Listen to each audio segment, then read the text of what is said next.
This episode of Capes and Lunatics is brought to you by Tweaked Audio. Get awesome headphones, go to tweakedaudio.com and use the coupon code Southgate to get 30% off, free shipping, and a lifetime warranty. Or you can get there through the link on our website, southgatemediagroup.com.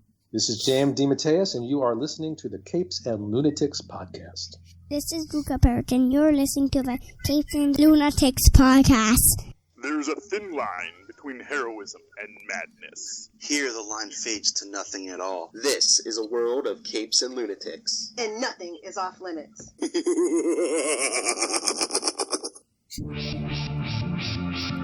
Hello and welcome back to another frisky Friday night on the Capes and Lunatics.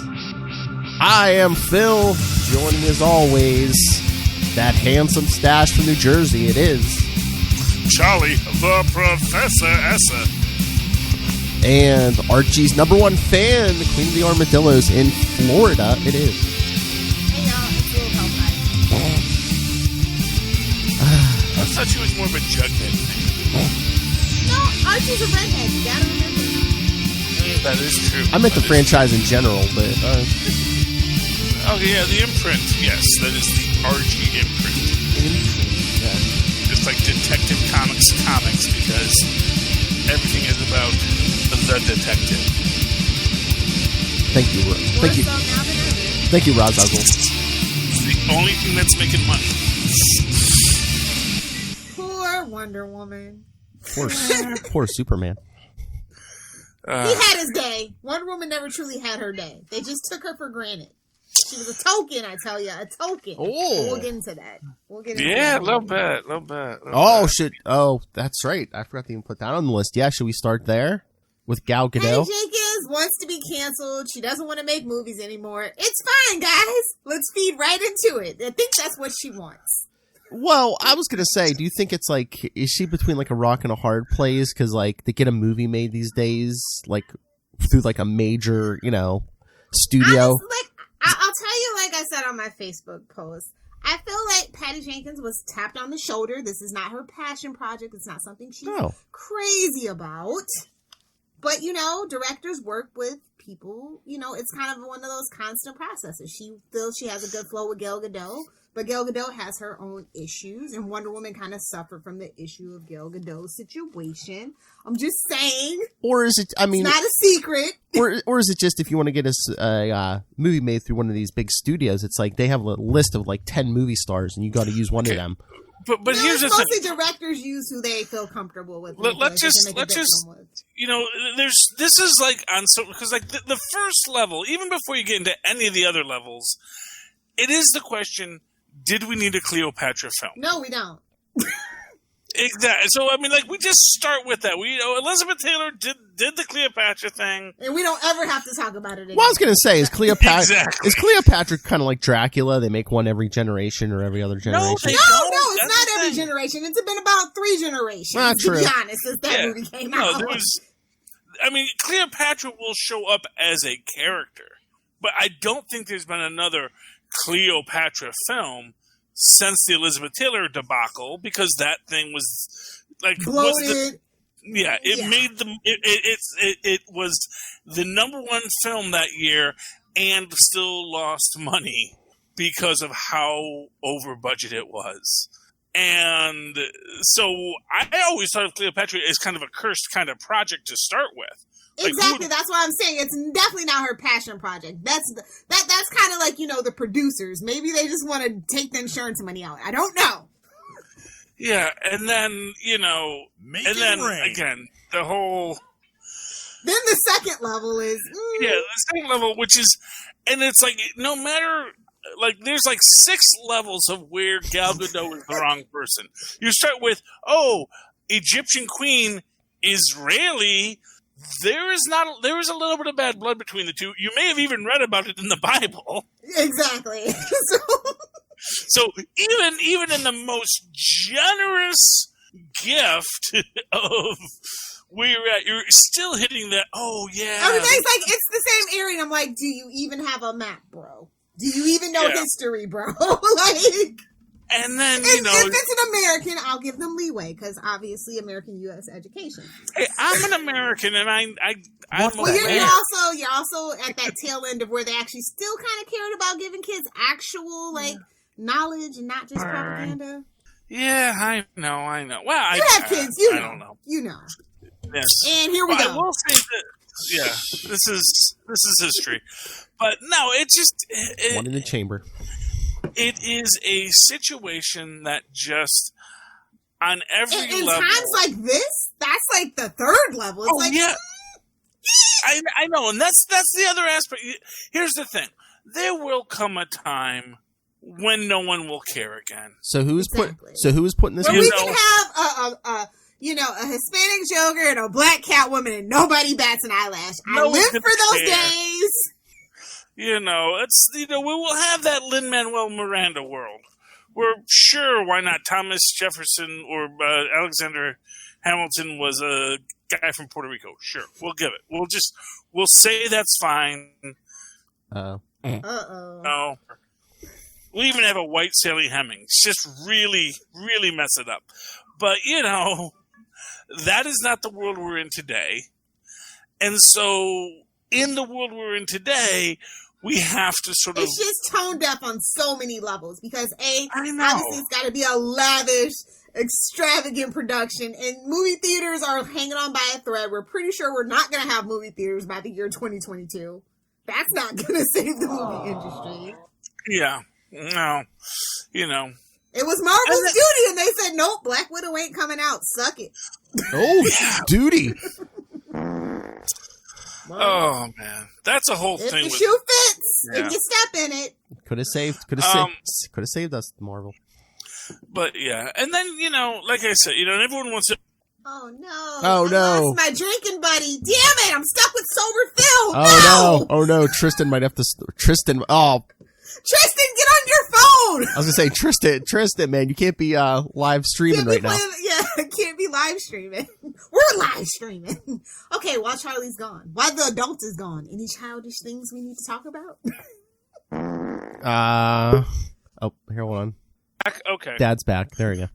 Sorry, I got armadillos in my Wi-Fi. They travel far and they travel wide, sir. I understand. These are Jersey armadillos. I was going to say... They don't play around. I was going to say, Tristan Esser is entertaining the masses. Come on. Yeah, but, it's... Because it is just problematic, and... Just don't do it. Yeah, don't do it. Don't. It's like not even getting... It's like the race stuff is way more complex, and she still doesn't check those boxes. That's where it gets even like the worst aspect of it, because this is something I pointed out. Greek and Macedonian culture has also been heavily whitewashed. Yes. Do you think some suit somewhere was just like, oh, the American public is stupid and she has an accent, so no one will tell the difference? Well, we saw the difference in Wonder Woman, and there were comments even on this podcast about it. To the point that they went back and made all the Amazonians take up her accent. Yes, because she couldn't do another accent. But who's putting out this movie? Who's putting out this movie? It wasn't Warner Brothers. Was it? Warner Brothers, actually, wasn't it? But I don't think that's who had did the actual Cleopatra film. So that's why I was like kind of. I thought that was like an. Well, she's public domain, so the original one was, I believe, MGM. That's what I thought. Yeah. Yeah, but that's MGM is dissolved, and I don't know. I think it was picked apart bits and pieces. Because I was going to say, now they run casinos mostly. That's where the money is. So and for what it's worth, they're doing quite well. Lovely casinos. Well, I'll always love their casinos. I'm sure. Fun fact: they have the actual original lions at the MGM Grand in Las Vegas, and I don't know if they still have it, but they used to have it in the enclosure in one of their. They have actual lions. No, the actual descendants from the lion that roared. The descendants of that lion, yes. That lion's been long dead. That lion, he retired, as I understand it, and, I mean, he ate well in his last years, so good for him on that. So, I don't know. I don't know what they're thinking. I think just Hollywood's just very tone deaf still, and it's unfortunate. And maybe they're getting what they get. Maybe it's muffins. I don't know. Yeah, I know a lot of regular people eat like key grips and things like that, but they have other films. They'll make other. Here's the thing: they haven't stopped making movies. You know, they're still having films come out. They're releasing them. Everyone will can always have TV. I don't know about movies. Everyone can always have TV. Everyone can keep working. All I gotta do is switch out the star. That's it. Well, exactly. And like I said, it's just not even that. It's just so many levels of that movie doesn't need to be made, and that's just scratching the surface level.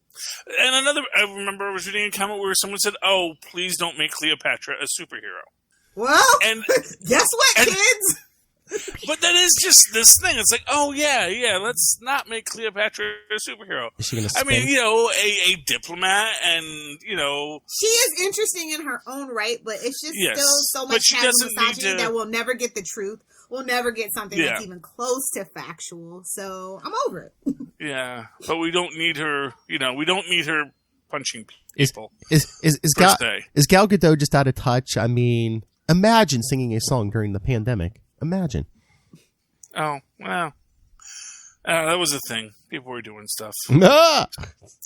Honestly, who knows? I think 90% of Hollywood is out of touch. If you Or if you make over, I don't know, $750,000 a year, you're kind of out of touch. Well, you got to remember, people in Hollywood, are in the arts. Bubble. It's a different world when what you do for a living isn't 9 to 5. When you're not paying your own bills and you have someone like handling your money for you, you're out of touch. Yeah, well, that's always true. You have to check your own bank account. Hollywood has to have a reckoning with itself, and they have to decide what's important. I don't think Cleopatra's an important movie right now. Yeah, I just want some original intellectual property. Just give me one. For the love of God, just one. Well, I forget what I was listening to. Because even Tenet is basically an amalgamation of everything Nolan has ever done. That to me, that wasn't even an original intellectual property. Well, that's what I forget what podcast I was listening to, but they were saying, it's like, all these studios are like, okay, what's easier? Let's take a gamble. You got the money. Let's do it. Well, it's like they're always like, well, what's easier, building this brand no one's ever heard about before into something, or taking an established. I know I'm sick of Marvel and DC movies. Even if it's just the name. Well, even other things too. I'm not the only one. Well, even other things too, like when they did the female Ghostbusters, they're like, okay, well, people know the name Ghostbusters, but we can spin a whole new thing out of it, but we'll use a familiar name. Okay, but here's the thing. First off, you can say, "Oh, I want original content." No, you don't. Nobody really wants to take a risk. That's why I read so many books and don't watch TV anymore. Charlie's going to mansplain. Charlie's going to mansplain to you as well. Come on. So, as an example, one of the new original shows out there right now is a great show everyone should watch called Lovecraft Country. But that's based on a book.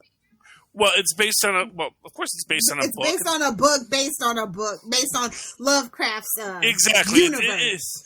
It is an original. It's an original piece that is built off of. Nothing's original. I get your point, but you know what I mean. You don't have to. Yeah, you want someone to, but that's the thing. So, even if so, and it's doing well. And so as another example, you have something like Enola Holmes, which is a great based show on a book, series of books. Oh, that is based on a book? Yes, it's based on a series of YA books. Mm-hmm. Great show, though. But again, it's the idea of grafting something onto a known property that you can then build off of. So, because people want to know something of what they're getting when they buy it. Generally speaking, people don't want to be the first person to eat a snail. Now, once I don't know about that, Charlie. I don't know. Maybe once you're told snails are good, people are into eating snails. But the fact of the matter is, the first time that someone puts a snail on a plate, a lot of people are going to be a little freaked out by it. They need to have the people want to know. People want to be adventurous, but they also want to know what they're getting. I'm going to do what I want to do. And I think the world is changing and people aren't just keeping up. There's tons of people who want to be on the bleeding edge of cool, the bleeding edge of whatever, and that's just a bigger, that is such market. a bad thing. Who likes to bleed? Oh, well, don't kink shame. There's plenty of people. I'm just saying. Okay, All right, well, fair enough. All right, but again, to make the larger point, when you talk about the mass market. Well, and like I said, it's growing. So it's like, I just feel like everybody's getting kind of out of touch. They don't understand things as much as they think they do. Well, and that's why Netflix is, their viewership's down because there's, watch, rinse, repeat. And then they cancel all the things that people... And Netflix has a weird way of canceling things and why they cancel things. Well, this year has just destroyed every model and, every standard of measurement. They had that problem way before. Yeah, but I mean, this year has really shined the light on all the cracks in the industry. I'm really shocked that, I'm not okay with this. And what was that zombie one? Oh, wow. Daybreak was, yeah. It did. That one, I know nobody was talking about on YouTube. That's how you can kind of judge if a thing is going to probably get renewed. If there's a lot of people on YouTube talking about it, probably going to get renewed. If not... Yeah, but you know what I think the problem with Netflix is, and I think all streaming services, which is that people tend to come to stuff late. And by the time people are like, oh, yeah, this is really good... it's something like The Awesomes, which sat in my queue. Hulu kept on telling me, watch The Awesomes for like a year. Finally, I watched it. I loved it. There were already 3 seasons. I was so excited every time the new seasons would come out. And it gets canceled, but it's probably because it took people time to get to it. Or because there's a lot what they want to market. Is the thing. Or I know it still did its ratings, but like The Boys season 1, they dropped the whole season at once. Season 2, after the first 3, they did. They have to because of the concept. I know. Had this not happened though, had we not been in this situation, they would have dropped the whole season. I don't know. Absolutely. I don't know. I think slow casting is coming back because people understand that. First off, it keeps people engaged. It allows people to talk about things. I don't know. Some of the people were just like, man, I don't like this. I'm just going to wait till the season's over. Like, once you get used to, being able to binge, and because those are just very digestible bites. Well, No, plenty of adults who have things to do that don't want to wait around. Those millennials like Little Just Hellfire. rather binge it on a weekend and be done with it. I'm 12 when you need me to be 12. Little Hellfire. No commercials. No time. Exactly. Okay, well, fair enough. It's an instant gratification kind of world. Blame smartphones, bro. I don't know what to tell you. And that's a reality. And I'm thirsty for it, bro. I'm just saying. Let me put it to you this way. I think from the company's perspective, making you wait is good for them. And again, this year, they don't want to run out of content. Honestly. As soon as things are back to normal, we're going to be back to binge, screw your slow cast stuff. Whoa! Nah, I don't know. I see, that's the thing. I think, because you're assuming that they care what you think. Whoa. They care that you like it. They care that you pay for it. They don't care whether or not you're happy in the way that you're being given your they don't care about the service time. They care that you're coming back to the They turned around Lucifer pretty fast and then greenlit a 6th season that said wasn't happening. I'm just saying, for streaming services in particular, they have to be flexible. They have to be adaptive. They have to move with how their market is moving, or they die. Look at you, Crackle. Whoa. Sorry, who? Exactly. It's a Sony product. Exactly. Oh, Crackle. Yeah, that's still a thing? It's still trying desperately to be a thing. Yes, sir. Okay, it's in his prison purse. But yeah, TV's a mess. Entertainment is a mess. Read a book. Read a book. Oh, but hey, do you want to talk some Take a look. It's in a book. You want to talk some good news, which I'm sure will make Little Hellfire's day? Probably not. But go ahead. Well, did you see the announcement? I just saw it today, so I think it's brand new. Do you see the Michael B. Jordan thing? Yeah, about Static Shock. Okay. He's producing Static Shock. Sure. Oh, that doesn't. I thought you liked Static. No, is that going to be a live action Static Shock? Is it going to be an animated Static Shock? I thought it said theatrical release, so I assumed it was live action. I mean, that's not a thing anymore. Stop it. That's what the article said. Theatrical release, but it's still. I mean, Lilith, if it's not out till 2022 or 2023, I mean, it could be a theatrical release. Well, if there's a theater left, but that's what I'm saying. There will be theaters. We're putting our eggs in this basket, and there's no basket. Well, it's in hell right now. Okay, guys. Hey, I guess the hand basket is in hell. Hey, there's no basket. They always have the fallback of streaming, I guess. Oh, which I think HBO Max is going to take off. Yeah. I think if they just say we're not going to do movie theaters, we're going to just stream this thing. We got to get numbers. We got to get butts and seats. I mean, that everyone. But I don't how I feel about that. Like Michael B. Jordan, it's a whole thing. It's a whole thing. That's almost as bad as Will Smith or The Rock saying they want to produce it at this point. Black people are like, nah. Why? Good. Why? As an old white man, I don't understand what's wrong with Michael B. Jordan. He's problematic on a couple of levels that I won't get into. Oh, right really? Now, but yeah. So I get the feeling everyone's problematic. No, it's not everybody. There's plenty of unproblematic faves that I have, but he is problematic. If you want to Google it. I don't have time to Google people. Whoa. He said Google, not Ogle. Yeah, no, I mean, you know. But good for him. I hope that it turns out well. I'm kind of over the whole Static Shock hype. They waited too long. They sat on it. Yeah, because when was that animated series? I mean, literally, they had the whole lawsuit over Wildstorm, which I think is probably why they tried to announce this to do that whole thing. And yeah. So yeah, it's just the whole thing with Static Shock right now that I just don't have a good taste in my mouth about it. But for the Static Shock fans, very happy for you guys. For Michael B. Jordan fans, very happy for you guys. Yeah, I just know that back in the 90s, it was a very famous TV show. Not quite like BoJack, but yes. Actually, that was the early 2000s, right? Was that? I think it was, yeah. No. I was still in Michigan. It had to be the 90s. No. Mandela effect? All right, let me look this up. Because I'm pretty sure Lil's right, and it was like early 2000s. Static Shock. I think it was late 90s, but it was 2000 to like 2005, right? No, it wasn't 2005. Yes, it was because Batman Beyond was out, and they did crossovers with Justice League the Unlimited series and stuff. So it had to be around that time. Yeah, I even pushed it to 2006, maybe. It's saying the year 2004 season. So what? That'd be till 2000? Yeah, from September 2000 to May 2004. So. Okay, yeah. So I stand corrected as usual. Bro, that was like my prime time, like cartoon time. So. Yeah. Back when DC was good in animation. Oh. Come on, Justice League Unlimited. You had Batman the animated series followed by Superman the animated series. Batman Beyond. And then you had Justice League Unlimited, and then also the original Young Justice season 1. Batman Beyond, yeah, all that stuff. Yeah, all that good stuff. And they used to do crossovers. I just miss it. And I think Amazon Prime still has all of that stuff, if I'm not mistaken. I know they have Young Justice seasons 1 through 3. Two. Aren't those on HBO Max too? I don't know.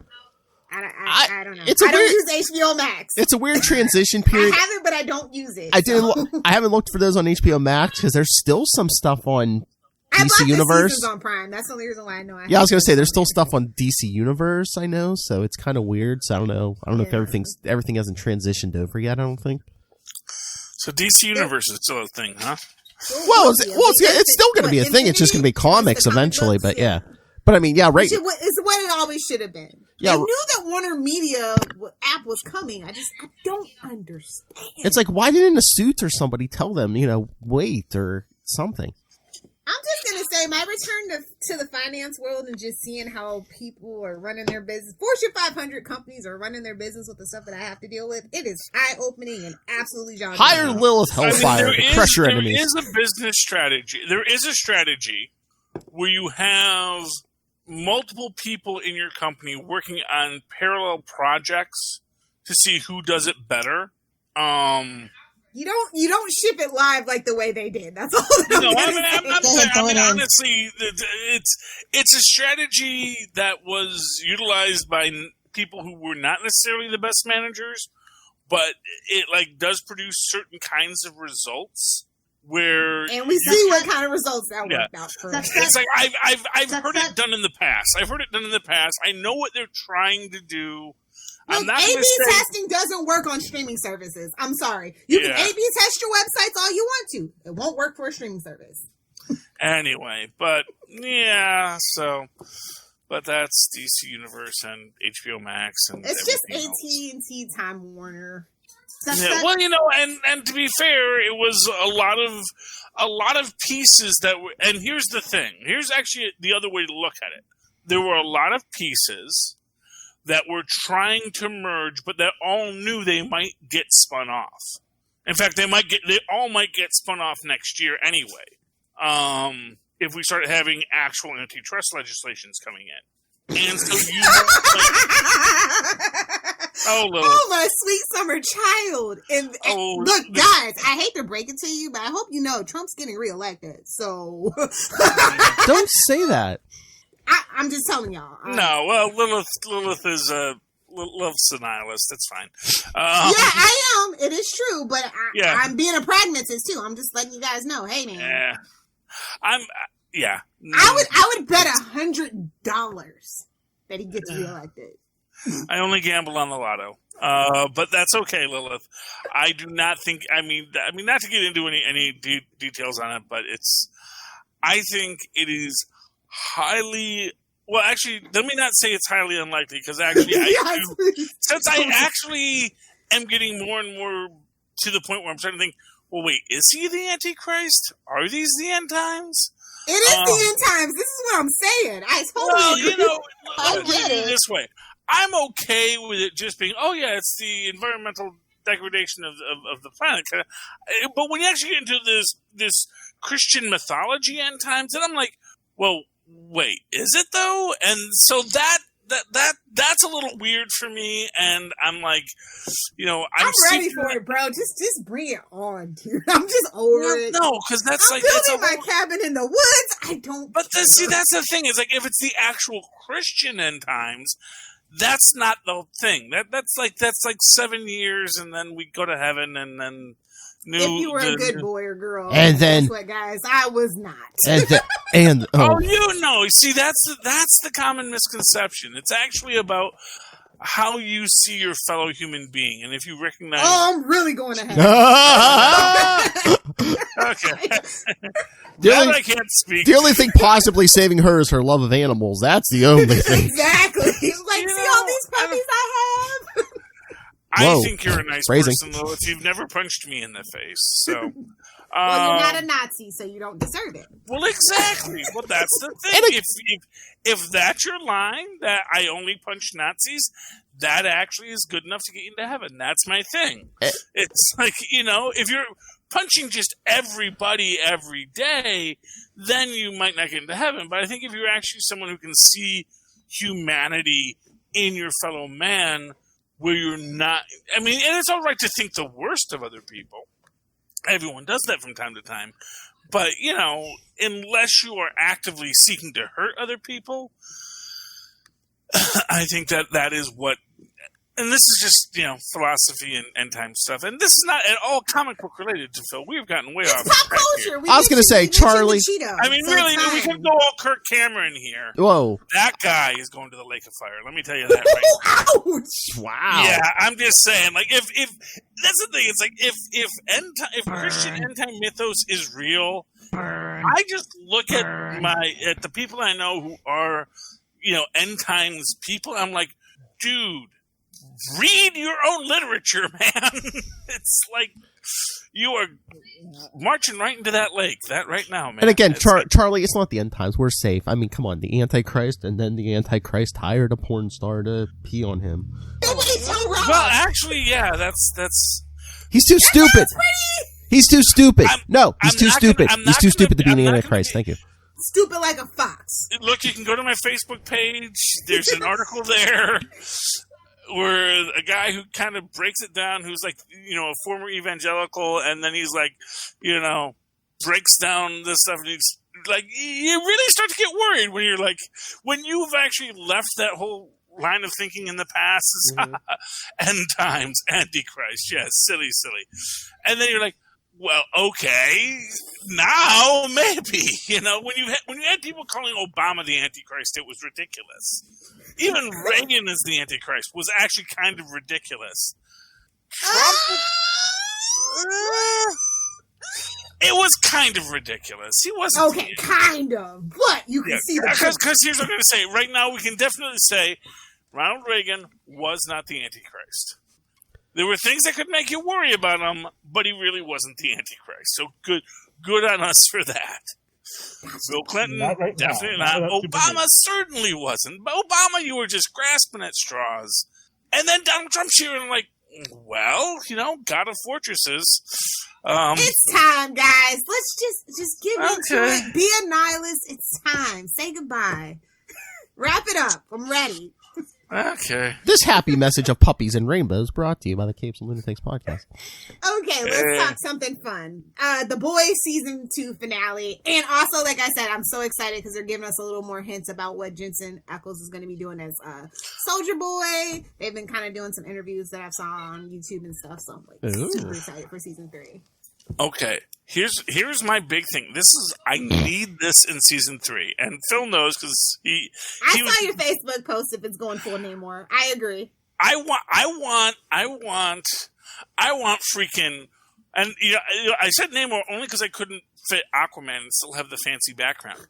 I want freaking anchor hand, eye patch, full beard, Jason Momoa the Deep, riding freaking gargantuan leviathans, smashing whaling vessels. I want him that kind of freak. I want to see this, and I have this all in my mind. It's just this brilliant idea of him, like, essentially building his own Atlantis and just a bunch of mind-controlled fish all around him, telling him how great he is the whole time. I want that scene with him at the bottom of the ocean. And like I said, I want a scene where Homelander comes to fight him, and once Homelander's in the water, he just pulls him down, and Homelander's out of his element, and he's just wailing on Homelander. I want that. Like, maybe Homelander gets away, but I want Homelander to know, once again, come to my church. Aquaman can go toe to toe with Superman. Just yes, in he case you can. guys don't know. I saw the Triton Smallville. can pierce I his know. skin. and the Deep, So just saying. and the Deep I'd be here for it. and the Deep likes people to go down. Yes. I mean, Allegedly. man, could you imagine, like, the Deep just takes him down to, volcanic vents at the bottom of the ocean?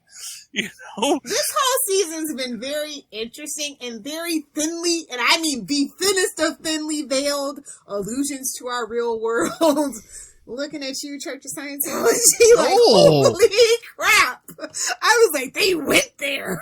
Garth and Enos and freaking Eric Kripke don't care. Oh yeah, well of course. I mean, Sipping Fresca. Here's a fun prediction for you.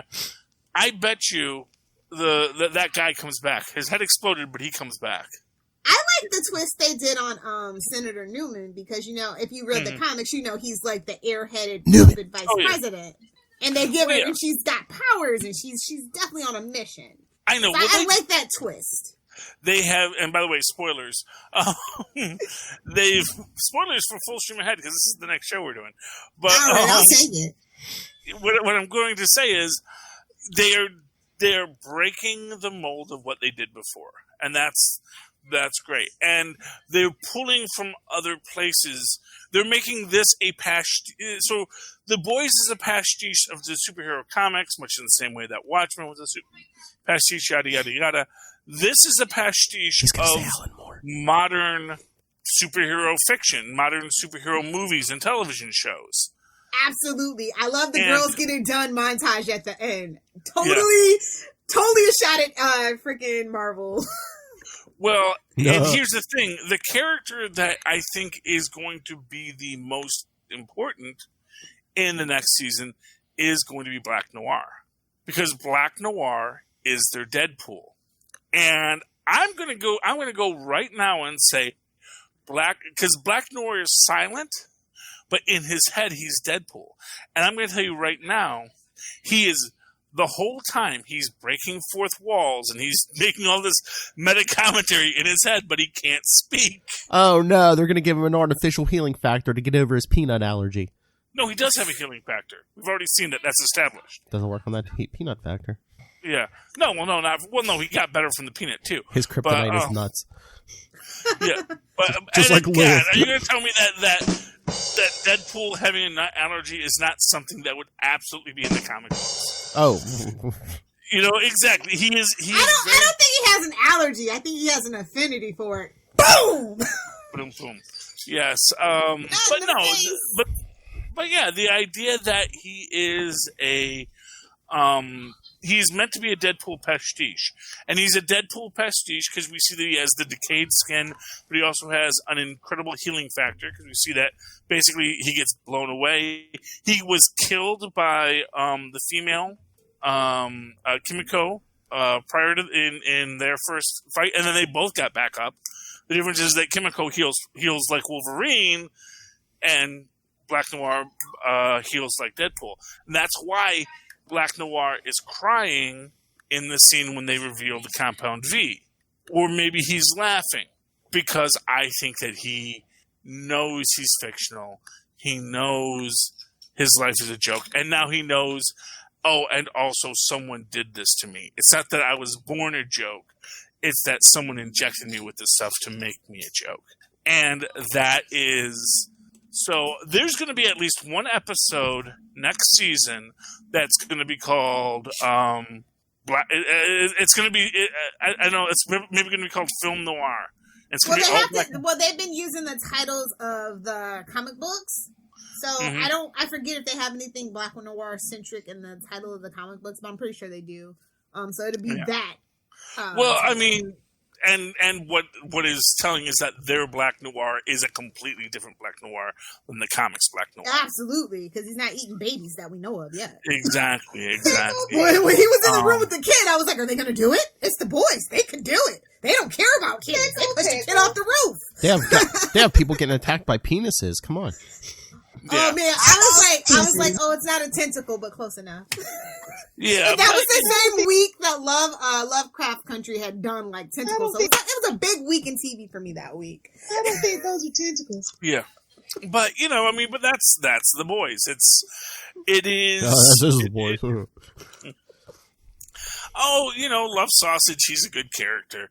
I thought it was gonna be because I don't know if you guys know about Mother's Milk in the comic book, but I thought it was gonna be his mom's boob. I'm like, they got his mom locked up in there because he can't survive without his mom's breast milk.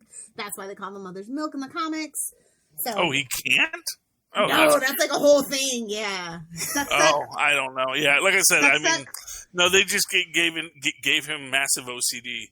Yeah. No, they gave the breast milk or the milk fetish to Homelander. To Homelander, yeah. So they're playing fast. That's a whole other. He's got a whole list of fetishes. I can do what I want. I can do anything I want. True narcissism, by the way. Just true. Yeah, and most truest definition. And for what it's worth, that's because it is exactly his powerlessness. Because that's the thing. They still don't know who's the head exploder, who again, and this is my statement, this is a take from Millar's Super Criminals. Great series, one of Millar's best. Highly recommend everyone read it.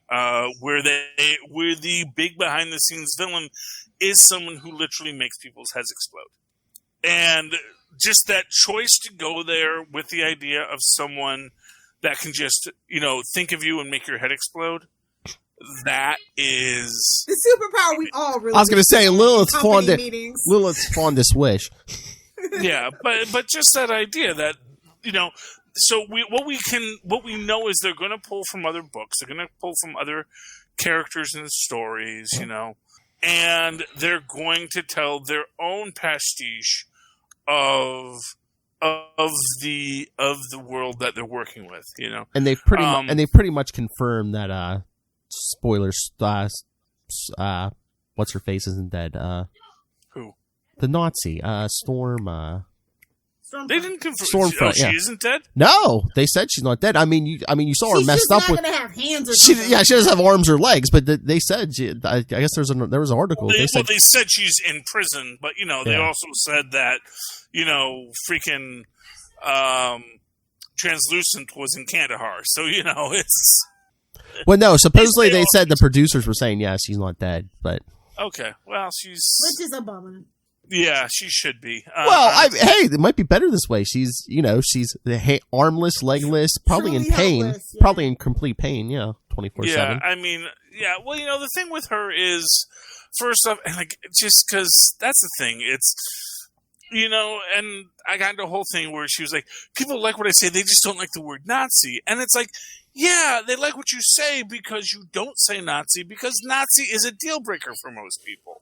Because as soon as you start saying Nazi, then everyone knows, oh, so that means I really can't actually be a part of your group because I am. Not in public!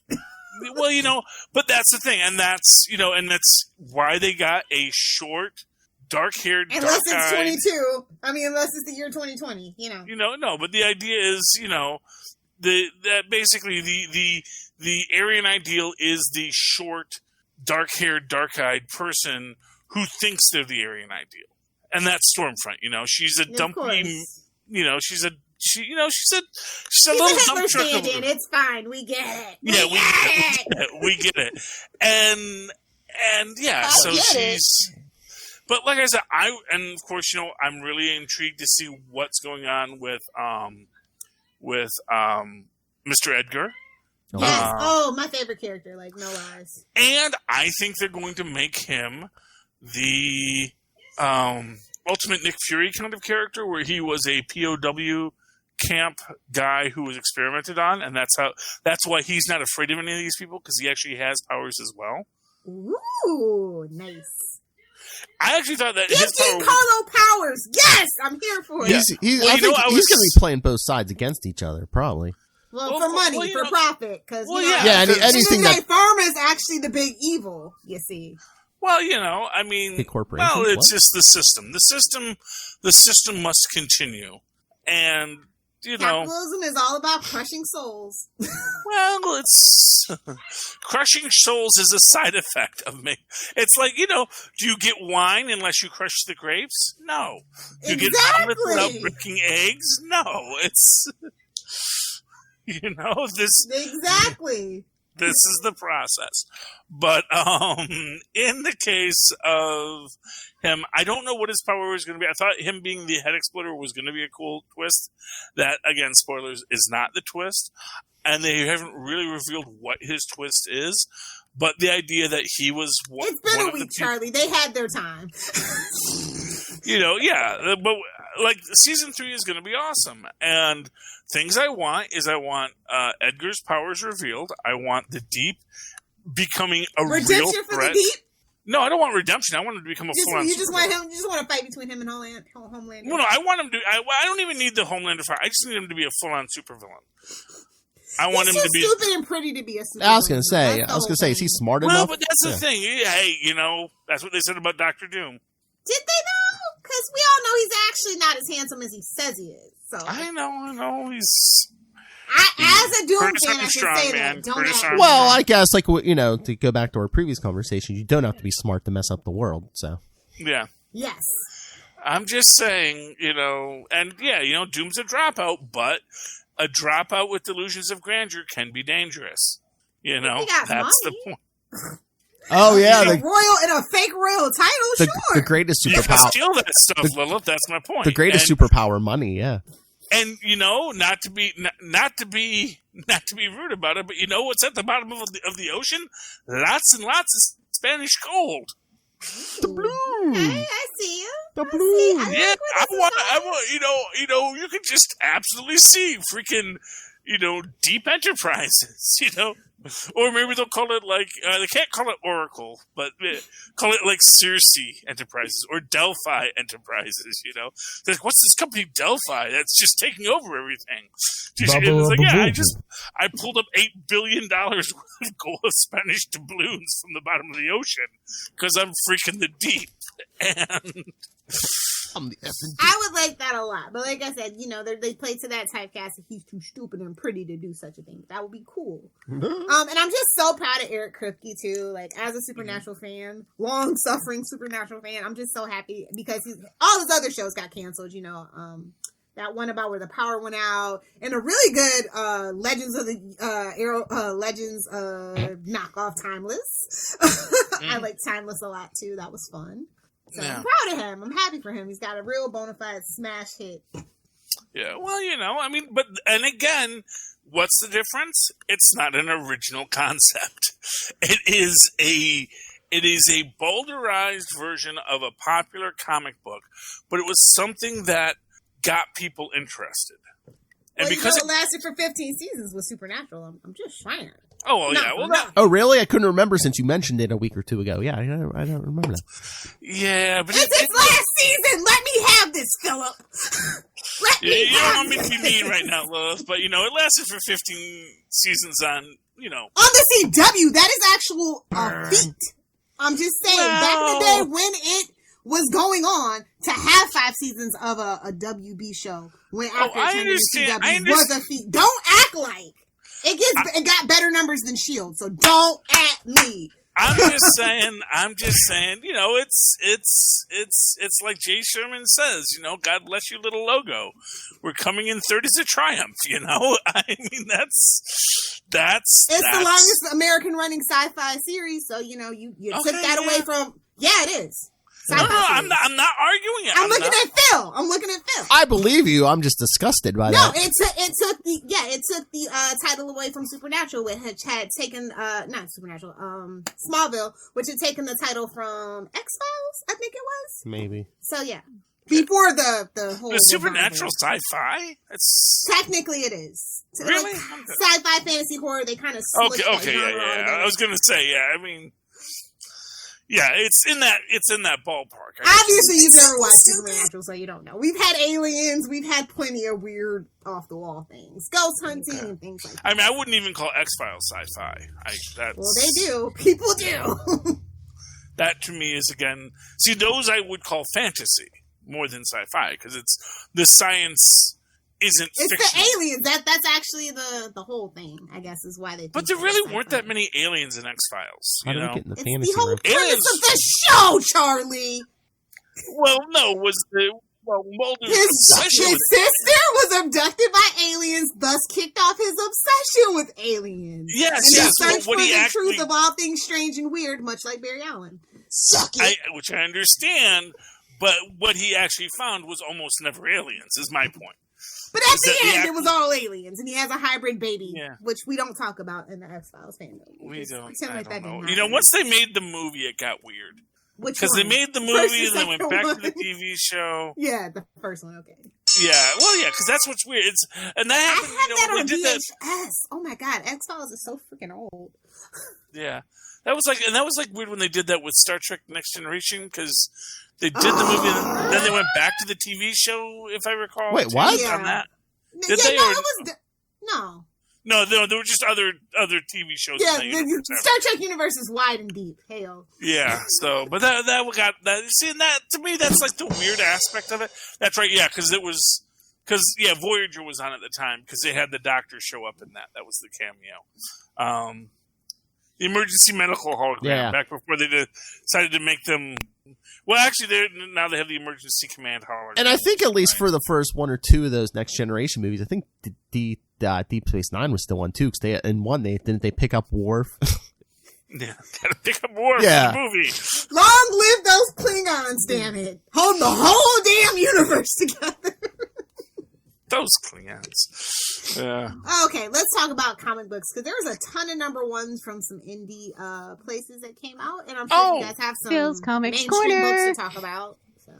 Well, I don't have a number one from an indie book, but I do have. Actually, no, I do have a number one from an indie book, but not one I'm sure you read because this was a download off of the DavidFWalker.com fan site. Oh. He is killing it during the quarantine, by the way, guys. If you aren't reading those, you need to be. Yes, but I'm going to tell you this right now. It's $2.99, which is cheap, and it is a really fun book to pick up. It is called... Cheap and fun to pick up. It's called One Fall, and you may remember before it came out, I was hyping it because I thought it sounded great, but because it was like one of these things, it didn't come to the comic shop and all that kind of stuff, but I'm just getting the cover here for you. It is... There we go. It's Wrestlers, and if you like Wrestlers, and I know I do, and Supernatural Wrestlers, it's pretty awesome. Following the adventures of what's his name, King the Resurrector. I forget what his last name is, but anyway, I know his last name is King. That's right. And basically, it opens up. He's playing. He's being a masked wrestler. His unsavory promoter puts him in a cage match with a werewolf. That's where you find out that, oh yeah, there's like all kinds of magic and monsters in this. The werewolf unmasks him, and then the werewolf kills him. But his thing is, his power is he dies and then he rises from the dead. That's like the curse of his family that gets passed down generation to generation. And they have this great little text bit at the very end where they explain his family history, how his father, who was very light-skinned, he started wrestling under the name Alibaba the Thief, and he was the first,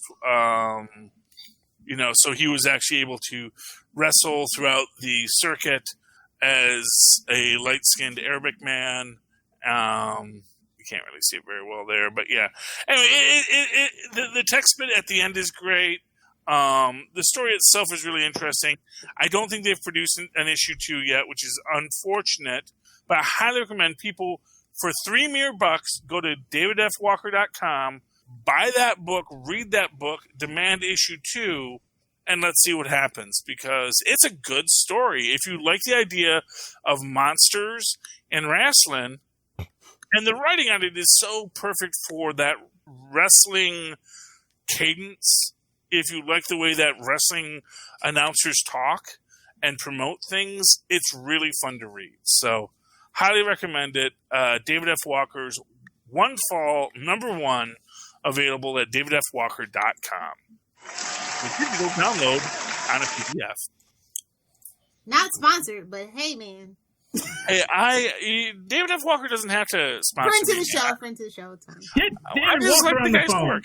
He is good. He is good at what he does. Keeps that Bendis in line. They are a great team. Oh, yeah. I really am sad about Wonder Comics not going forward, actually. And Discombobulated is very good too. That's his that's his internet comic. That is Bubble. Makes you think. Okay. Anyway, Lilith, what was your #1 that you read? That was really cool. I've read a lot of them. From Image, I read Commanders in Crisis because, well, it's 2020, guys, but it's not about that. It's by Steve Orlando and David Tinto, and it's all these books. I think have probably a theme of like it's like a multiverse. Everybody is kind of like because I'm a DC girl at heart, so it's kind of like. Plus, Steve Orlando did Wonder Woman and Doom Patrol and stuff like that, and Martian Manhunter. So it's got that vibe, and the artwork by David Tinto is so good. And it's just really cool seeing them kind of like explore these different multiverses and reacting to things in a way that isn't DC-ish, That's cool. So, yeah. I like Steve Orlando. I don't think he gets enough credit. So I just wanted to shout that out real quick. Commanders in Crisis was $4, and it's, like I said, it's an Image comic. So that was #1? Yeah, it's a #1. Okay, cool. Philip, did you read any indie books this week? I did not have any indie books this week, but speaking of a good value, like you were talking about, I got it's a reprint, but I didn't have these issues. Batman Adventures, Nightwing Rising. Yes, good for you. It reprints the Batman Adventures, the Lost Years 1 through 5, and Batman Gotham Adventures #1. So it's it's basically the animated series version of how Dick Grayson becomes Nightwing, but oh, cool. It's like a smaller, without having to deal with all the Red Sky politics of Batman the animated series. Exactly. You know what I'm saying? Yeah, and it's like a small. It's compared to a regular comic. It's one of these little ones.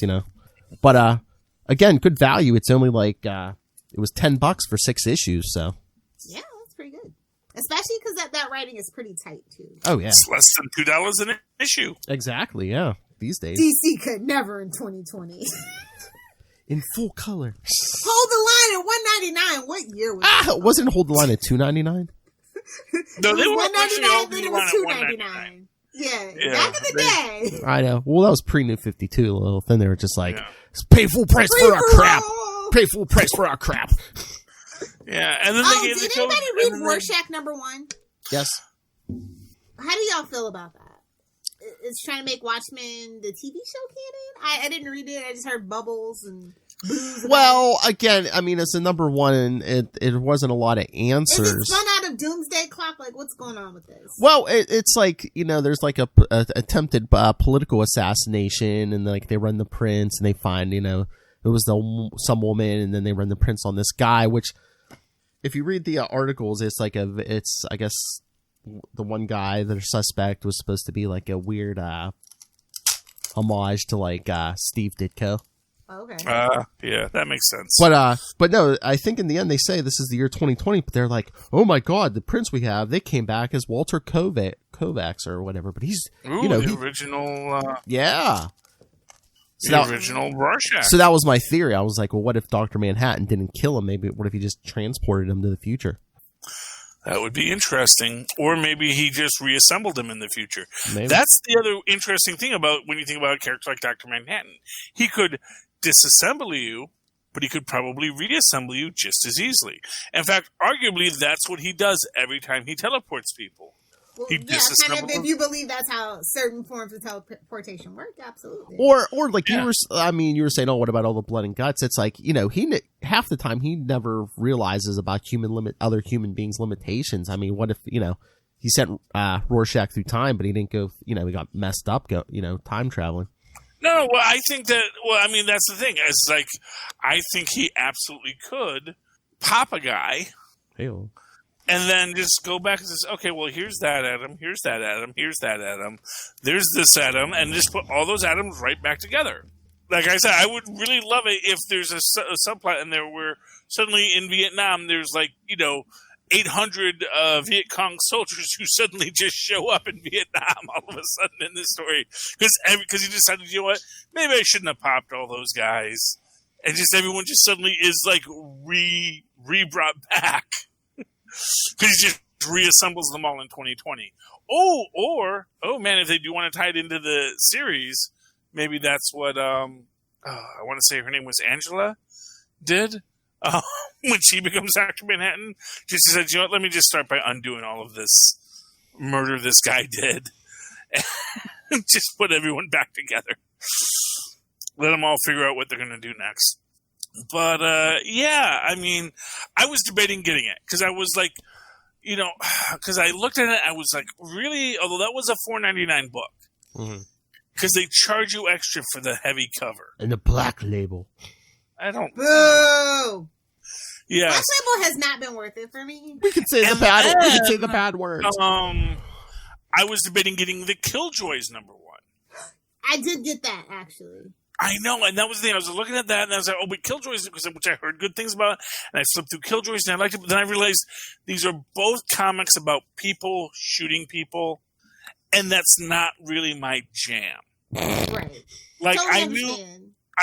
I was buying into the hype of it, and I was like, and the hype of me wanted to get them both, but then I was like, but you know what? I'm going to be a responsible comic book reader. This isn't my jam. I'm going to put them both back, and I'm going to go pick up something else. I at least wanted to try Rorschach just because Tom King's writing it, and he's. I'm over Tom King. Tom King is done for me. I mean, his Batman was hit or miss at times, but I mean, like his Mr. Miracle was good. Yeah, he needs to get back to work on something like that. And Rorschach is just not his wheelhouse as far as that's why I was just surprised. Yeah. Well, are you still reading Strange Adventures? Nah. No? Oh, okay. I mean, I will. I just haven't really had the fortitude to do it right now. Yeah.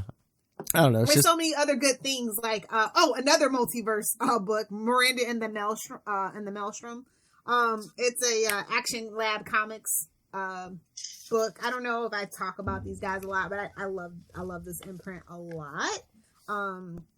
Like I said, it's just like she's so cute. She's got a little shark dog named Noodles, and they're exploring the universe. She kind of looks like Starfire. It's kind of got this manga anime-esque kind of artwork vibe. It's written by Riley Deshelle Bell, and the artwork is by Koi Carrion. Yeah, Carrion. And it's a $4 book, but it's absolutely worth it. It's funny, it's got pathos, and it's got a little shark dog named Noodles. How could you not like Noodles. So it's Miranda and the Maelstrom? Yep, #1. Okay. Yeah. Action Lab Comics. I want to give them credit in the show notes. Okay. So here's what's weird.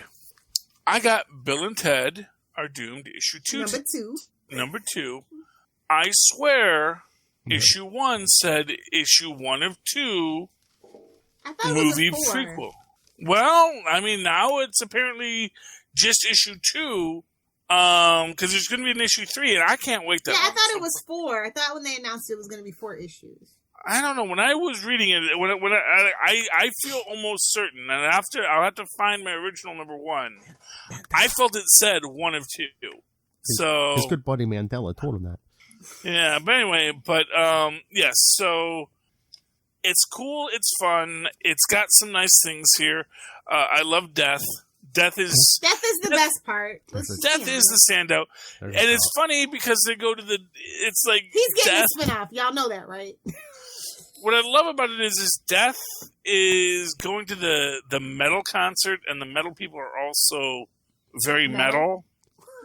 And I just get the feeling like, that's like, what makes you people think you're metal?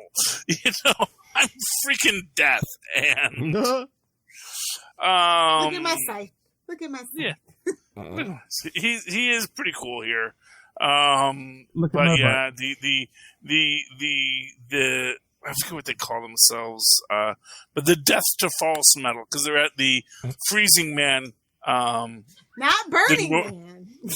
Freezing Man. The Norse Frozen Man Festival, which is a heavy metal festival in which all other metal is felt to be subordinate to the most metal of metals. And it's interesting. I like it. I really enjoy it. Oh, we also had a nice little B-plot about the good robot Bill and Ted having Station build them robot female companions, which I hope ends better than Bride of Frankenstein. Mm-hmm.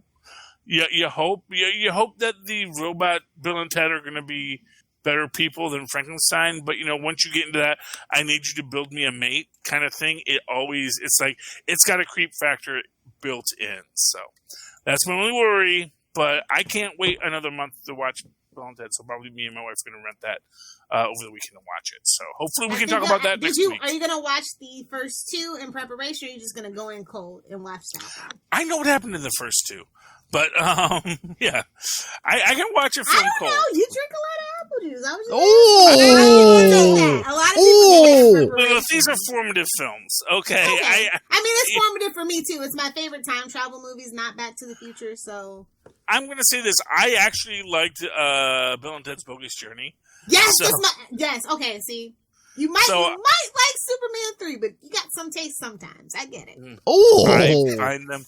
You know what? In both cases, they're oft maligned. I can't talk. I like 4. Misunderstood. I've never seen 4. John Cryer, come on. No, I mean I've seen bits of 4, but I've never actually watched it. And I love Dolph Lundgren, which is why it's weird for me that I haven't watched it. But Clark Kent and Superman I just like the message. I just don't like the execution. Like, he really pushed for it. It was his passion project. That's probably why it's my favorite. Clark Kent and I really did Christopher Reeves as like just a cool human being. Clark Kent and Superman go on a double date. That opportunity of being Superman afforded him. Come on, Clark Kent and Superman go on a double date. Come on. They do? Oh, in Superman 4? Okay. Yeah. I guess the idea of Superman stealing all of the Earth's nuclear weapons is... It's a total Dr. Manhattan thing to do, man.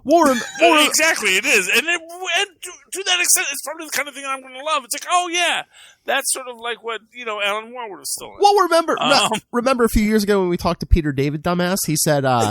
He said his version of Superman 3, Superman stands up for the UN and says, I'm going to get rid of all nuclear weapons. And the next thing is, the UN members going, wait, what? Get Lex Luthor on the phone. Exactly.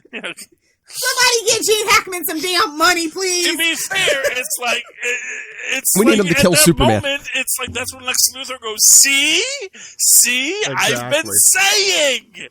It's like when Spider-Man goes bad, everyone's gonna be like, well, gee, Jonah, I guess we should have listened to you. It's like, I know, you all thought I was crazy, but he was a menace. I said it. Nobody reads papers anymore, Jonah. Nobody reads. Judge them by that Hitler mustache. Tell you what. Yeah, well, that's the problem. You gotta have the righteous stash. You can't do that little Little push broom. People don't like that. I do want to. I know you guys are probably going to want to save this for Super Connectivity, but I did want to shout out the best Marvel book this week that I read. Sorry, it's not you, Amazing Spider-Man number 50. It's actually going to go to Immortal Hulk number 38. Oh, I'm back on the bandwagon. So. Immortal Hulk is fantastic. Did you catch up? It was the best Marvel book, but I only read 4 Marvel books. So, and one of them was Hellions. So you know. I'm gonna say Hellion. Burn. Hellions, number 5. Hellions. X-Men. Hellions? Yeah. Didn't that come out like 2 weeks ago? Did it? I thought it came out this week. I got it this week. Tristan, can you get me that book on the counter that says Hellions by the microwave? Or did you get the last issue? Maybe you're behind, Charlie. Yes, sir. No, I got that like 2 weeks ago. It was number 5 this week, as far as I know. Yeah, just grab that book that's there. Boy. Yeah, let me see what it says. Hellions. Oh, I got number 3. Okay. Oh! You're 2 weeks behind! No. Behind. This is the old one. This isn't the one that I'm at. So, yeah, this is... Boy! Okay. Bring me Oh, the wow. newest I comic. thought they ended after 4, so that was my mistake. Okay. X-Men ain't I did ending not yet. know, because they wrapped it up at 4. I thought that 4 was the last one, so... Maybe the end of that arc. They're still milking all that stuff. It's X-Men. They're milking it. They're still... So what happens in number 5? Let me see, because I might have... Maybe we did read the same one. Maybe we did. I'm not giving you that that's new. According to Diamond, it was this week. Hellions 5. This week. Okay. Yep. Okay. Well, that annoys me because I enjoyed Hellions. I thought it was. Why didn't they send me a press release? What happened? I didn't like that. It's everything's an X storyline crossover now. So Oh yeah, I know. Yeah. That was that. So that's why I said it was the weakest Marvel book of the week for me. Definitely. Everything's either part something of 22.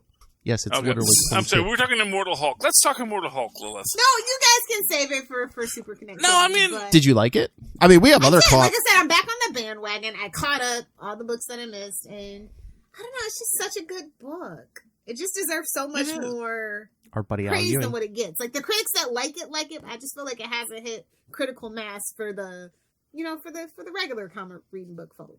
I'm going to say this in all love, Lilith. I don't know if it's for the regular. I don't know if it's for the regular comic book reading folk, Lilith. It should be. Like, Hulk is a great character, and I think he's very greatly misunderstood. And they really are fleshing him out, and that's what I think the regular comic book people should be reading this. If you think you like Hulk from the movies, boy, do I have a treat for you in these books. Yeah, well, I mean, it's... going into the Mindscape, which is the one thing that they've always struggled with the Hulk in his live-action appearances. They did it a little bit in Marriage, which is where, that was the big deal, when they actually have Banner in the Mindscape and dealing with the Hulk. But, they've never, with the modern Hulk, done a good Mindscape story. Exactly. Which is disappointing, because to me, that's half the Hulk. That's like the Banner in the Mindscape is really where it gets most interesting. And that, for what it's worth, in the talk about expanding Doctor Strange's role, that's what's going to be most interesting about the future of the Marvel Cinematic Universe if we do get some Hulk Mindscape stuff.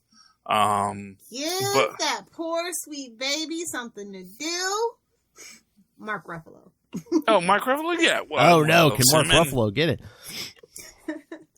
The problem with Mark Ruffalo is they don't like to put him in the movies now because, he's just going to spoil everything.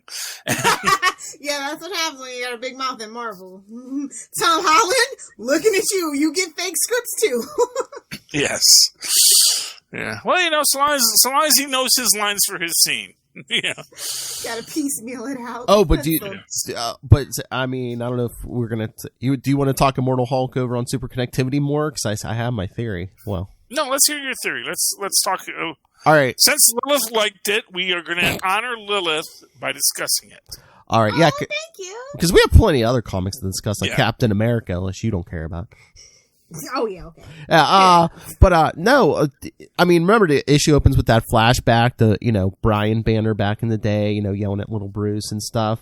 Then when you're in the Mindscape, doesn't Joe look like Brian there? I mean, I know it's Banner's father, but still, doesn't he look more Brian than projection in his form? Yeah, because he had the 70s porn stash and stuff. Yeah, because it's in the Mindscape. So it's in the Mindscape. He can look like anything. Because he even says to Bruce, he's like, in here, why do I look like this? Why don't I look like, Grey Hulk? Yeah. Well, you know what I find most fascinating about that is that Brian Banner isn't a traditional Brian Banner. They really I want to say they kind of went back to the Ang Lee Hulk with that. Trying to make him look a little bit more crazy. Who was Brian Banner in Ang Lee's Hulk? I forget his name. Nobody knows. No. It's one of the two guys. It's one of the two guys. Not Busey, but the guy who looks like Busey. I know who you're talking about, but it's it's like it's Busey and the guy that's not Busey, and So I really felt that they were going back. Nick Nolte. Nick Nolte, thank you. Nick Nolte is not. Have you ever seen them in the same place at the same time? No, and intentionally so, I'm sure. But Nick Nolte, yeah. So I think they were going for that Nick Nolte look there, which is weird because they haven't done that in the art style prior to this. Prior to this, they do a very traditional Brian Banner, and this was the first time they really break from that. I just didn't know. I just didn't know if it was sliding time if they did that this show right now that took place in the 70s. But of course, 70s wouldn't be in the right timeline for Bruce. Bruce isn't 47. It'd be more like the 90s on a sliding time scale, right? Yeah, exactly. It's like Bruce is like the little thing. Actually, that. Oh wow, poor thing. Hope just honest. Honestly, actually, Bruce Banner is probably younger than Lilith. I mean, yeah, really. At this point, actually, it would be. If it's a sliding time scale, it would be like the late 90s. Oh yeah, I mean, doesn't it get depressing? Yeah. We're all older than all these superheroes. All our favorite heroes now. All of a sudden, remember when they were aging? Yes. Remember when you used to be younger than Batman or Superman or but you used to be younger than freaking Nightwing or Ben Grimm, yeah. So but I see what you're saying because they do give him the righteous stash. Yeah. And, it's the Mindscape. He can look like anything. Yes. Although I don't think they have him in a Hawaiian shirt. That's the thing. It's like they didn't want to hit you over the head too hard with that anvil.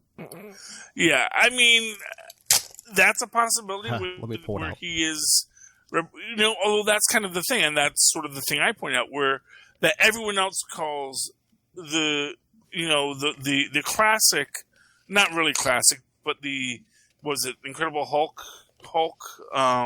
after the first Hulk books where they actually, the first Green Hulk, the dumb Hulk, they always call him the big guy, but if you see Devil Hulk. Is that a Hawaiian shirt? Purple with yellow flowers on it? Purple's not really Hawaiian, I guess so. More turquoisey. No, I guess, you know what? You're right. I don't have my book handy, so I didn't even notice that. Yeah. Oh, maybe. Yeah. So there we go. But the thing is what I'm saying is, that idea of I lost my train of thought, but okay. Yeah, dang it. Okay, someone else talk.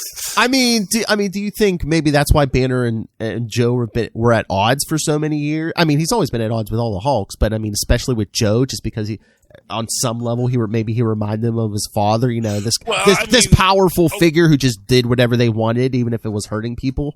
Well, I mean, to be fair, what it is the fact that, and that's the thing, that's what I was going for, was that Devil Hulk calls Banner the big guy, rather than the way everyone else calls that first Hulk the big guy, because in that sense, and it's all about who is the first Hulk.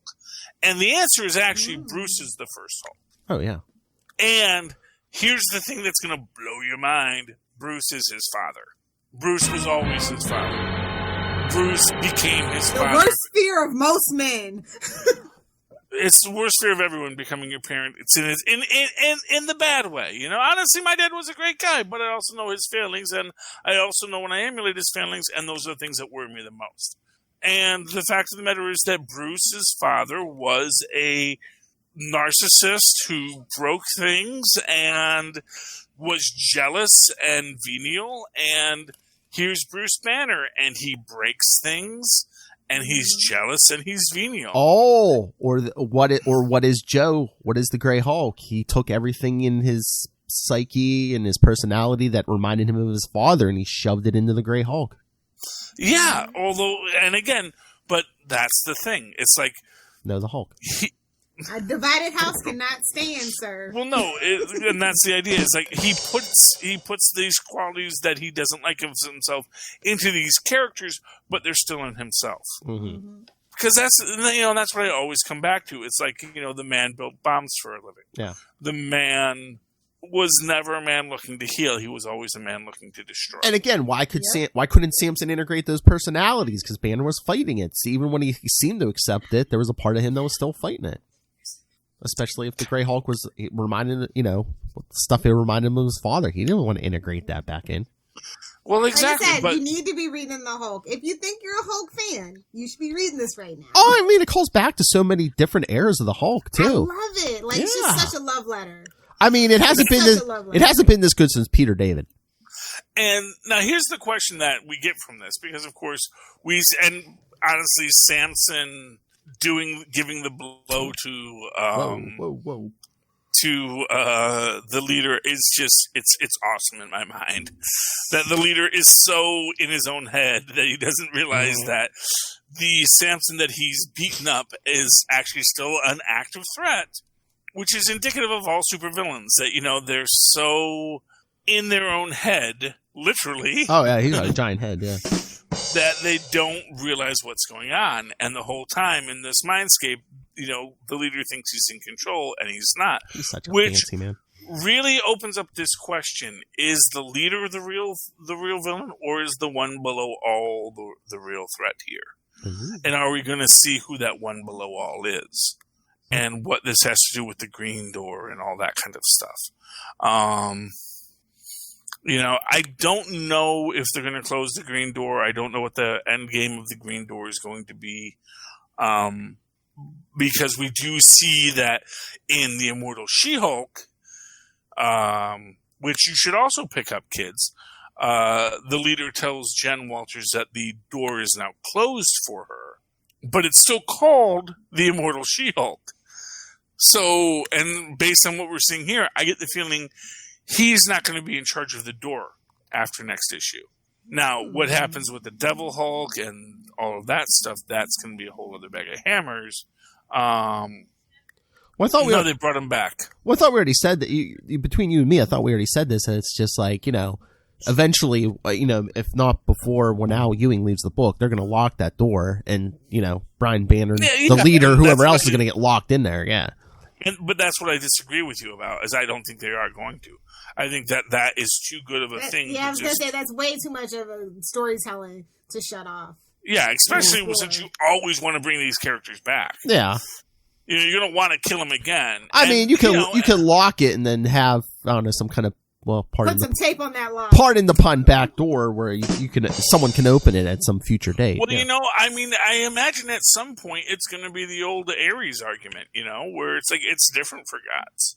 And that's essentially what it is. It's like, you guys aren't humans anymore. You're gods now. And it's different for us. Yeah, we will die, and then at some point we'll be back, because that's what the story demands.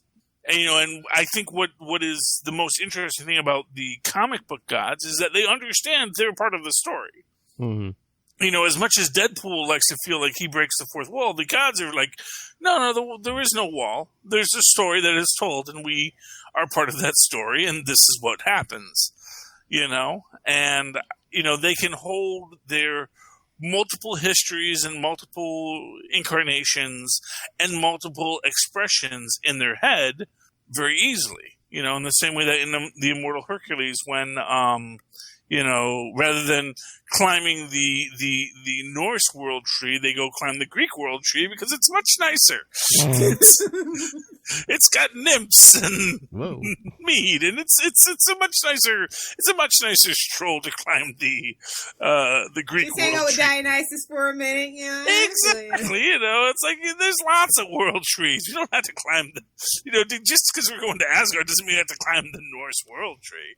Oh. So that idea of holding those disparate concepts in your head, that's the selling point. So, yeah, I mean, I think that it's too good of a thing to just close that door.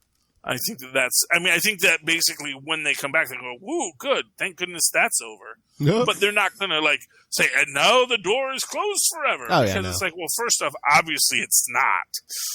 Even if you closed it, we all know that, well, yeah, the next, unless, of course, a writer needs it to be open. But again, whatever's permanent in comics, yeah. Exactly. So why bother closing the door when you don't have to? You just have to bring them all back. Just and shut now it let's lightly. Yeah, let's not kill anyone for another week. Or, I mean, unless he sets it up. Just this once, everyone leave. It's sort of like, here's what I'm going to say. It's sort of like when Ben Grimm says, and I can never be Ben Grimm again. It's like, but can you, though? Can you really? And to the point where now I think it's kind of a joke whenever Ben Grimm says, and I can never be Ben Grimm again. Get the hat and the trench coat. It'll be fine. Yeah, exactly. Yes, I am the Thing forever now. And it's like, except for that one day a year when he's human, or he can... Yeah, well, that's how they fixed it. Because they threaded the needle on his psychological problem with being the Thing. Yes, one day a year he gets his rocks off. And on that note... That's all you need to have a baby Thing someday. Quick shout out. We only find them when we're dead. Lilith, you said you were going to pick up this. Have you done that yet? I did. You did. I like it a lot. I'm feeling this. I just wish the critics were more gentle with this book. I don't think a lot of people are actually seeing the potential and the actual story and the motifs in it, because a lot of people just don't like this book. But I absolutely love it. Really? Yeah, critics are very harsh on this book, and I can't figure out why. Yeah, I can't. I mean, I think the art is fantastic. I think the story is good. I think it's too rehashy. I think it has its own kind of aesthetic and vibe. Well, be gentle with the package. I'm guessing that it's like, okay, yes, the idea of mining a space god, that was, I guess, officially done in arguably the first time they do Nowhere, but then I guess really you get that explicit in Guardians of the Galaxy, the movie. But still, the idea that then that becomes an industrial complex, that's not something that has been done before. So that's new. The idea that we're going to go into the deep space to find it. I mean, yeah, it has a very Moby Dicky vibe, which I actually enjoy, the idea of hunting the white whale. And there is this that in and of itself is a very revealing journey. Yes. And there is, of course, this parallel, I think, with the idea of those old whaling ships. So on all these levels, I think it hits all the right notes. I think so too, but I just think a lot of people, it's just not things that people are used to, I guess, or want to invest in. But yeah, I enjoyed it. So. I like the characters so far. I like the dynamics that are going on. I'm really digging it. Thank you for recommending it, Timmy. No problem. I'm glad we can enjoy this. I hope we can talk about it again on issue 3. Oh, by the way, did you read Ultraman? No. This is 3 weeks ago. No, okay, that's fine. I did want to shout out, since here at Capes and Lunatics, we are very much all about indie comics. I don't know if you guys know that Alternative Comics is actually they separated their ways with Diamond. Oh, they did too. Yes, okay. Yes. Yeah, so definitely order from their website or on Etsy if you are following them. I love that they still print on newsprint. I love the little stories they the little collected editions that they do. Their limited runs. I just wait. Are they not coming back to the comic shops? Pretty much no. As far for right now, they're not planning on it. Is what I okay. Well, oh man, yeah, that worries me. So you have to order direct from the website or the Yeah, I'll ask my comic guy about that on Wednesday. And yeah, I think you can get your comic book shop guys to order from them, but yeah, because I have my regular books with those guys, So yeah, they should be able to do that, but you're not just going to be able to browse in the actual comic book shop unless you actually talk to your guy or order it directly from their website or off Etsy. So okay, just something to be aware of if you just are a casual alternative comics reader. Okay, got to get those guys on the show one day, Phil. All right, Lilith. It's I feel so called out right now. Hey, Nightwing News. We got three weeks in a row. We're going to have interviews, so shut up. Well, that's good for Nightwing News. How much more do you want me to do? All right. Are we done here? Yes, let's roll credits. All right, so send your thoughts on everything we've discussed tonight. Email us, capesandlunatics@gmail.com, or call the voicemail 614-382-2737. That's 614-38-CAPES. And remember to follow Capes and Lunatics and all of our various shows on Facebook. We even have various Facebook groups, Twitter, Instagram. You can also find links to our YouTube channel where all of our shows, we have videos for all of our shows, links to our Patreon to talk all things Star Trek. And I just watched the season 3 premiere of Discovery today. Very good. And links to merch. Find everything. Stay hydrated. Find links. That's what the plans crave. All in one convenient place. It's Linktree, linktr.ee/capesandlunatics. And remember to support all of our sponsors. Tweaked Audio. Get yourself some headphones. High quality headphones, no less. That's right. If you can't hear. Use the coupon code Southgate. Yes, for that and Hunt the Killer. Yes, that coupon code will work as well. Help Michelle Gray solve the mystery. That's right. And for those of you interested in podcasts, pick up Pod Life the book, Volume 1, now digital and paperback. And you can get that on Amazon. And when you go on Amazon, use the link for Southgate Media Group right down there in the show notes. Help us support this show, well, our many shows, the Southgate Media Group Network, and that strange figure in the mindscape, Rob Master Doom Southgate. Make it rain, so says Master Doom. Nice mustache, Charlie. Why did your eye drift over to my box? Lilith. If you nerds want to hang out with me on the interwebs, you can find me on Twitter at Lilith Hellfire, over on the gram with the cool kids and your hip grandparents at Lilith Hellfire 86 and at Lilith Hellfire 69. Just joined TikTok. I'm Lilith Hellfire 69, so send me a follow. I'll follow back and show me what you got. Bye, Felicia. Would that be of any use to our podcast or no? TikTok, I'm definitely too old for TikTok, but it's funny. Oh, well, if you're too old for it, okay. Charlie Esser. Well, if you're really old like me and would like to write to me in that old-fashioned email way, like we did before there were ticks and talks and just grandfather clocks, you can do so at superconnectivityblog@gmail.com. That's superconnectivityblog, all one word, @gmail.com. Of course, follow me on the Twitter as I live tweet the final episode, hopefully if I can stay up till 9:30 on Sunday, of Lovecraft Country at Charlie Esser. That's CHARLIE. Yes, SCR. Look for the 2 E's in the middle. For quality. Hey. Hey. Thank you, Maz. Hey, at me if you're up tweeting Lovecraft Country.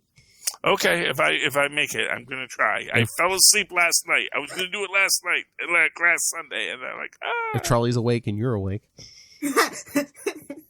Yeah, I got to bed pretty early. I know, Grandma. Anyway, thank you for joining us for a regular episode of Capes and Lunatics. For another week, well, we have been your Capes. Ampersand. Lunatics. Although we know it's really singular, I'm the lunatic. It's all back here. But yeah, we really got to get that Austin Powers going at the end of the year. That's going to be wild. Yeah, baby. Long show. Sorry, Charlie. That's okay. I'll do my show short. Who knew Lilith was going to jump back on the Immortal Hulk bandwagon? I know, right? I'm glad she did. I'm glad she did, too. I want people to read it. Like, Hulk is such a good character that this is like, I don't know, he can't play right. Who knows what Lilith is here for?